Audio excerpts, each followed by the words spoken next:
Hello friend, good morning. So we completed some two or three example. Okay. So now we saw another example. So one by one we complete all question of example. फिर उसके बाद हम क्या देखेंगे exercise. पहले हम क्या देखेंगे और एग्जाम्पल सारे. तो एक सेकेंड हम इनफिल कर लें.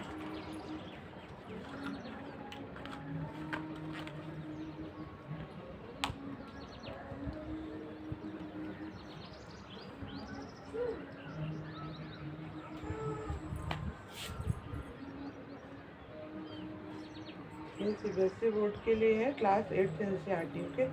अगर आप पढ़ना चाह रहे हैं तो पहले बुक खोल लीजिए, क्योंकि मेरे पास बुक तो है नहीं कि हम अपने फ़ोन में डाउनलोड किए हैं. उसमें से आपको देख के बता रहे हैं.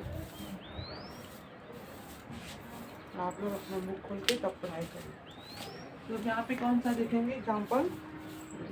हम दो ग्राफ देख चुके थे. कौन कौन सा, पिक्टोग्राफ और बार ग्राफ. अब कौन सा हम लोग समझेंगे, तीसरा डबल बार ग्राफ. ओके. तो चैप्टर कौन सा है, चैप्टर नंबर 4 है. चैप्टर नंबर 4 है. तो 4 में हम क्या देख रहे हैं, ग्राफ डेटा हैंडलिंग. ठीक है. चैप्टर का नाम है डाटा हैंडलिंग.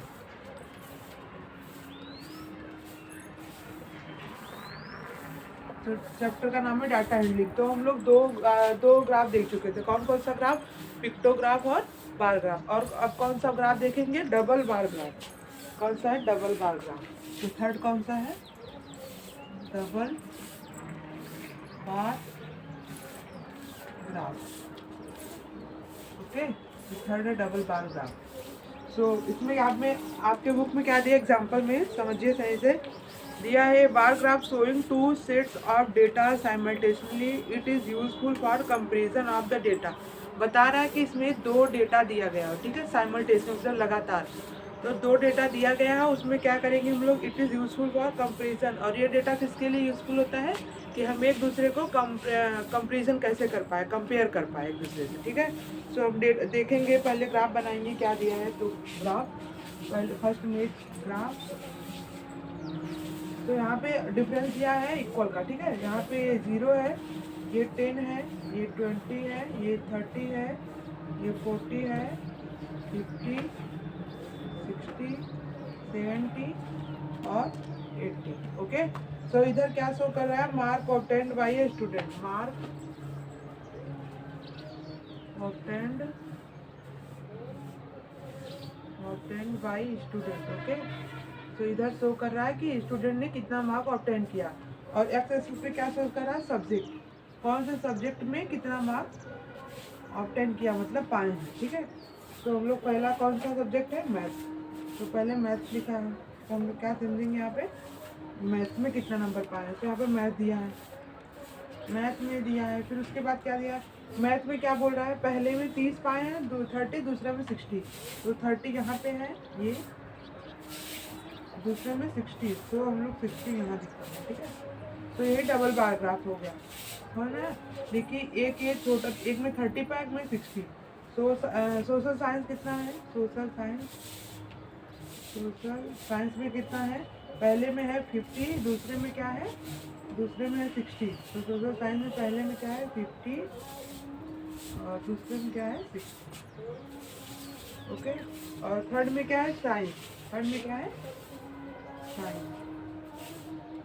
पहले में कितना है 50, दूसरे में कितना है 60, same as it is social science. ठीक है. तो यहाँ पे हम देखेंगे 50, इधर क्या है 60. Now we see in English. English में कितना है, 50 है और 40 है. तो इंग्लिश में कितना दिया गया है, इंग्लिश सब्जेक्ट में कितना पाए हैं, पहले पाए हैं 50, देन 40. ओके. ये है 50, इसके नीचे थोड़ा सा 40 दिया है. फिर उसके बाद कौन सा सब्जेक्ट है, हिंदी. लास्ट में क्या दिया, हिंदी. हिंदी में first 50, no first 60 and 60 equally in both. Okay. तो 60 है. तो अब यहाँ पे क्या बना लिए, डबल बार ग्राफ. अब क्वेश्चन में देखिए क्या पूछा है, what is information given bye double bar graph. कौन सा इंफॉर्मेशन दिया है डबल बार ग्राफ में. तो क्या दिया है, अब इधर ईयर 2 लिख दिया है कि जो खाली वाला ये खाली है, इसको कौन सा ईयर दिया है, 2005 to 2006, ओके। और जो ये इसको ऐसे कलर कर दिया है, ठीक है, सारे को से कलर कर दिया है, इसका अलग दिया है ईयर 2006, आई थिंक 2007, ओके। तो कौन सा ईयर दिया है, इस वाले को कौन सा दिया है, 2006, 2006 एंड 2006, ओके। तो यहाँ पे आपके ग्राफ में ऊपर करके दिखाता है कि जो खाली है उसको क्या बोलते हैं, उसको क्या बोलेंगे यहाँ पे 2005 से, और जो यहाँ पे कलर्ड है उसको कौन सा ग्राफ, वो कौन सा ईयर है, 2006 और 2007, अंडरस्टैंड। तो हम यहाँ पे क्या करेंगे, अब इसमें पूछ रहा है क्वेश्चन, फर्स्ट ऐसा in your book, ask question in your book, okay. तो first ask question, what is the information, first just wait, ask what is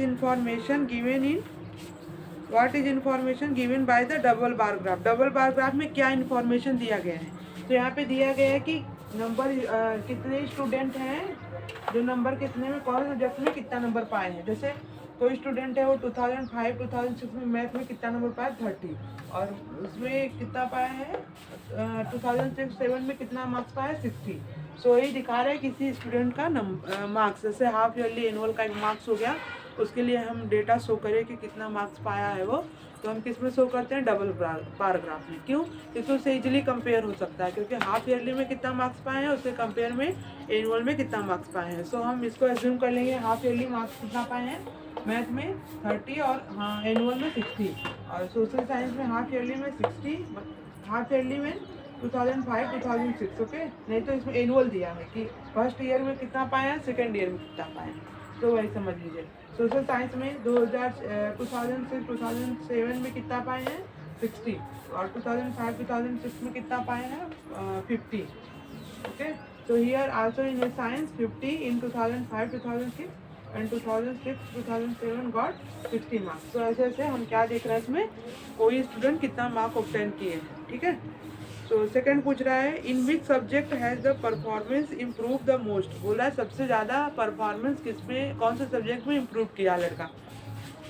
देखिए ये देखिए 30 था, इसमें डायरेक्ट 60 पा गया, और इसमें 50, इसमें 60, इसमें 50, इसमें 60, इसमें तो लो हो गया परफॉर्मेंस, इसमें एक बार में 50 पाया, दूसरे में 40 पाया। सो हम यहाँ पे ऐसे देखेंगे परफॉर्मेंस, देखो इसमें मैथ्स में ज़्यादा इम्प्रूव किया है, ठीक है, क्योंकि 30 मार्क्स का मार्क है उसने इम्प्रूव किया है। इसमें 10 किया है, इसमें भी 10 किया है, इसमें तो लो हो गया 10, और इसमें इक्वल है। हिंदी में कोई इम्प्रूवमेंट नहीं है, वो सेम नंबर पा रहा है। तो सबसे ज़्यादा किस में इम्प्रूव किया गया है, मैथ में, ओके। तो थर्ड क्वेश्चन देखिए, in which subject has the performance deteriorated, किसमें परफॉर्मेंस उसका कम हो गया, लो हो गया है। तो देखिए कम हो गया किसमें, इंग्लिश में, ओके। तो in which subject is the performance at par, मतलब दोनों में बराबर है, तो कौन सा सब्जेक्ट है वो, हिंदी, ओके। हिंदी में पहले में भी वो 2005-06 में भी 50 पाया था, दूसरे में भी 50 पाया है।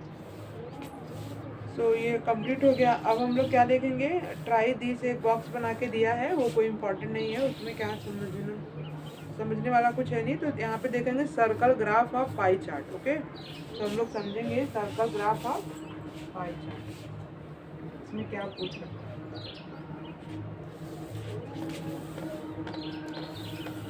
So first one by one we understand all example, then after exercise understand, okay. When you understand all thing in example, then you easily understand in exercise। मतलब आप पहले एग्जाम्पल अच्छे समझ लेंगे तो आपको एक्सरसाइज भी अच्छे समझ में आ जाएगा, अदरवाइज आपको प्रॉब्लम होगा, ठीक है।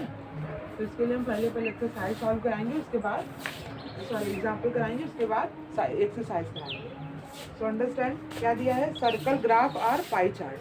सर्कल ग्राफ को ही कौन सा चार्ट बोलते हैं, पाई चार्ट, ओके। पाई ग्राफ या पाई चार्ट कुछ भी बोल सकते हैं। यहाँ पे क्या दिया है, हेडिंग लिखिए,